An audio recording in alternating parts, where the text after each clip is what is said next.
Hello and welcome to our new 10 Top Tips series. We'll be posting quite regularly here, so please do watch this space.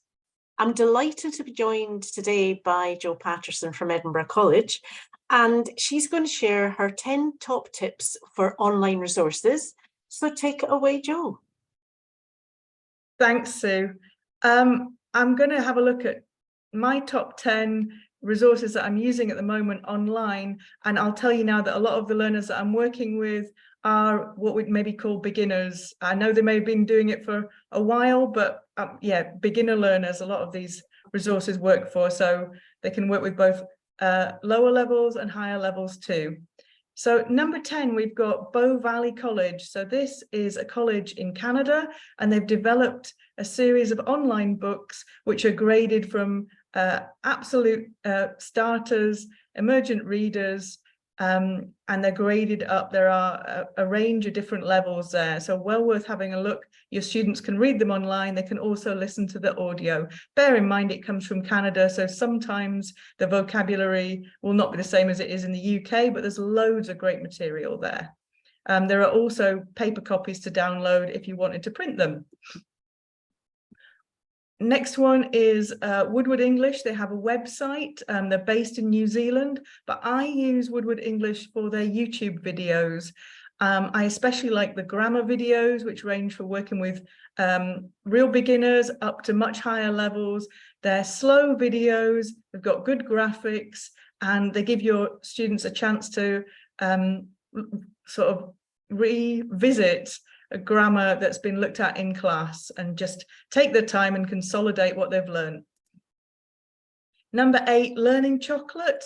I love this website because it's very good for beginners who want to learn vocabulary. Not just beginners, because there's a lot of vocabulary which is based in sets, and you can listen to audio with both US voices or British voices.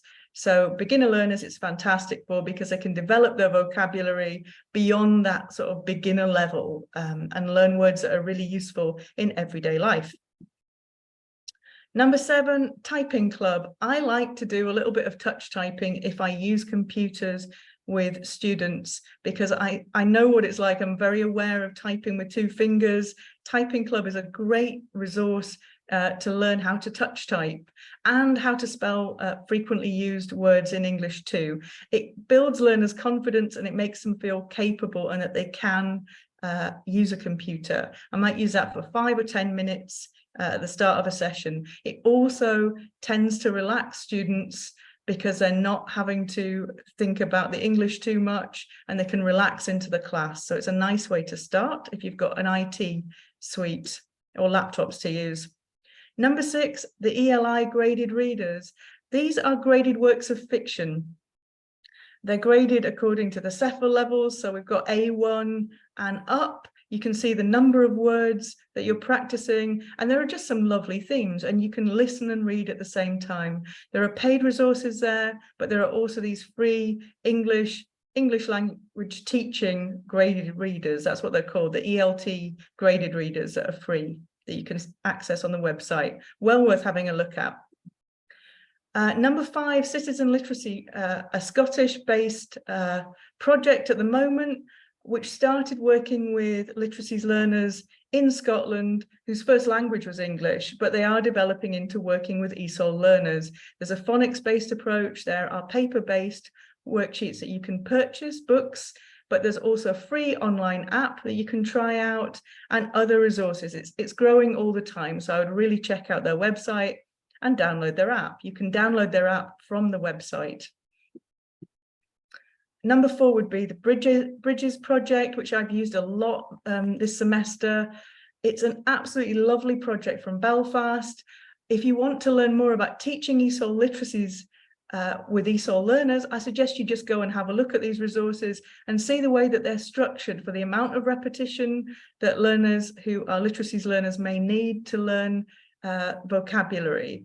It also empowers students because they are using computers independently, perhaps for the first time, and the activities are repeated so they can get a real feeling of being in control of their learning and going at the speed that they want to go at. And the topics, again, are very, very good everyday English topics. Number 3, WhatsApp web. If your students have, well, your students will probably use WhatsApp. If you as a practitioner have access to WhatsApp, you can download WhatsApp web onto your computer. This means you can send documents and photos directly from your computer, audio files, whatever you like, to your students.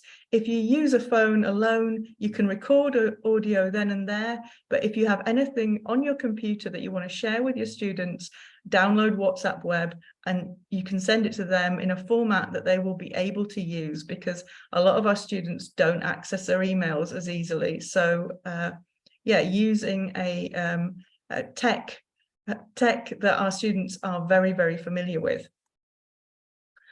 Number 2, I've got Book Creator. I love it for its flexibility and ease. You can create online books, which can be printed out if you'd like to do that. You can make them with your students, you can make them for your students, and your students, if they're at the right level and have the IT skills, can make them for themselves. You can make your own books, you can upload your own photographs, create your own videos, create your own audio, and also use free images from Google that are copyright free. So you can make some beautiful things with Book Creator, and you can share the books via a link to anyone you like, and they are private to you and your students and not shared on the web automatically. Final one is the one that I've used most this semester. It's Wordwall. If you want to consolidate your students' learning, if you want them to get more practice, if you want them to practice vocabulary that perhaps you can't find in everyday resources but is relevant to your students.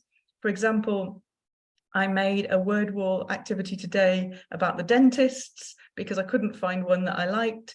Wordwall is fantastic. You can make all kinds of online games to revise language, teach language, and also you can print out Wordwall if you have a paid account, so you can turn it into worksheets too. This is great. You can send links to your students and they can play games on their phone just like everybody else on the bus as they come into college or wherever else you're working. So that's my top 10 resources. I'm sure I'll come across some more in the future. Thank you so much, Jo. That's fantastic. There's some great resources there, and some are new to me, so I'm looking forward to delving into them a little bit in more detail, and some great tips to go with how you use them and why you use them. So fantastic start to our series. Thank you very much for sharing that with us, and look forward to seeing you maybe with another 10 top tips for different things. Thanks a lot, Sue. That was great. Thank you very much. Bye. Bye.